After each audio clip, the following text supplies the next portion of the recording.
A few weeks ago, I made a video showcasing an underrated 3D modeler, Fab 365, and their epic Star Destroyer spaceship. Today, we're back at it again, and this time we're focusing on ToyMakr3D and their epic set of robot files, and we're gonna be 3D printing Optimus Prime. And no, not this Optimus Prime. This is my 20-year-old toy. I'm talking about a epic-sized Optimus Prime that I'm scaling up to 300% of the original file size. These are all support-free files, some of which, because I'm scaling them up so large, might require some supports. I'm printing them at 0.2 layer height across a fleet of Elegoo Neptune 3D printers, which just so happens to be the sponsor of today's video. I'm using the Elegoo Neptune 4 Plus, the Neptune 4 Max, and the Neptune 4, all allowing you to print extremely fast and high detail, and they're nice and affordable. I'm also using a wide variety of Elegoo's PLA that are a nice matte color that are gonna fit perfectly with this Optimus Prime build. If you're interested in more information about any of Elegoo's 3D printers or products, you can find links to those down below. Also, unlike the Star Destroyer build, all of these you can print with the specific colors and probably get away with very minimal, if any, painting whatsoever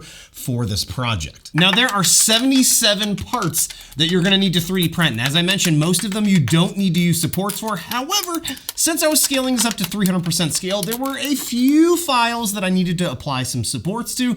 Very light supports using Orca Slicer at like, I don't know, 10% overhang value. So just a really small overhang percentage that I needed to count for. And it still required a good number of days of printing, even across those 3 Elegoo Neptune 4 3D printers. I printed these all in PLA as well. I only used brims on a handful of the prints. Now, to remove those, a lot of times you can just kind of peel them away, but sometimes you're left with a little bit of residual filament on the ends there. That's where it helps to have a deburring tool on hand to help clean up any of those seams for these prints. And before I start assembling Prime, I wanted to mention just a quick word about ToyMakr3D, who please go and visit and support their site. Again, these files that I'm printing are completely free for you to download and print with. However, there are some paid file options that are incredible. A lot of times it looks like, again, I don't know for sure, but I've seen over on Instagram some of their posts, it looks like they're using Shaper 3D to actually 3D model all of these different statues and creatures and robots. Some of them are just absolutely insane, the level of detail that you can find in them, and they're all broken up into individual, easy to print parts that shouldn't require supports, again, unless you're trying to scale them up to some stupidly large size. And speaking of, some of the popular files that you might have seen online from other people creating are the Mecha Kong and the Mechazilla and some of those other amazing creatures that they've designed and made available for printing. And keep in mind, if you're interested in buying some of the paid files, I'd really recommend joining their Patreon as well, which will get you an additional discount on the files that you end up buying. And if you have suggestions of other modelers that I should check out in the future for some other videos, let me know in the comments down below. I am loving helping show off some of these amazing creators that you might not know about. And now that everything's printed and cleaned up, it's time to get this thing fully assembled, and thankfully it comes with a set of instructions to guide you through the assembly process for the mech or whatever it is that you printed. Now, you are going to need some glue for some of the parts, and you could use super glue. I'm going to end up using some 3D glue to weld any of the pieces that I need together. And we should also have some joints that we're going to need to snap into place, and fingers crossed those go in smoothly.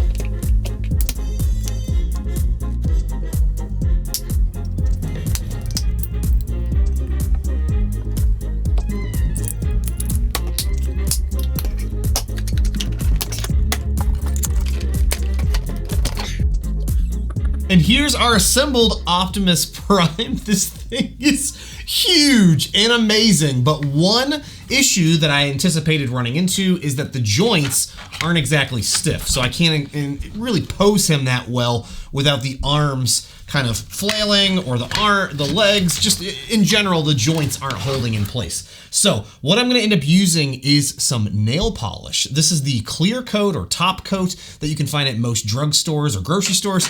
And I'm gonna apply that liberally to each of the joints and then let them sit for a little bit, maybe apply 2 to 4 coats, and then reattach this and see if it adds any more stiffness to the joints. And check this out. So here is Optimus Prime. I've got the joints now a bit more tightened up here.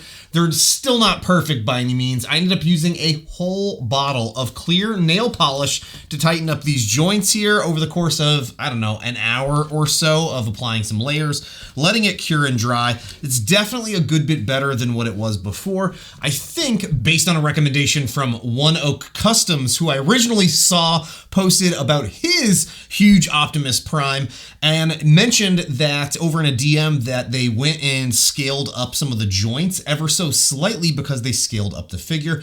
And I might try and reprint some of the joints to see how well that goes, but I'll do that in another day. But for now, at least I can get this here in place and have them somewhat posed and standing up straight. Also, one of the other things that I love about this is that you can open up the chest, and there we can see the Matrix. Now, a 300% scale Optimus Prime is pretty dang rad. However, he needs to be able to defend Earth from someone, so I resurrected Megatron. Yes! Shut up, Megatron. That's right, I've 3D printed this 300% scale variation of Megatron by ToyMakr3D. And again, almost prints entirely without supports.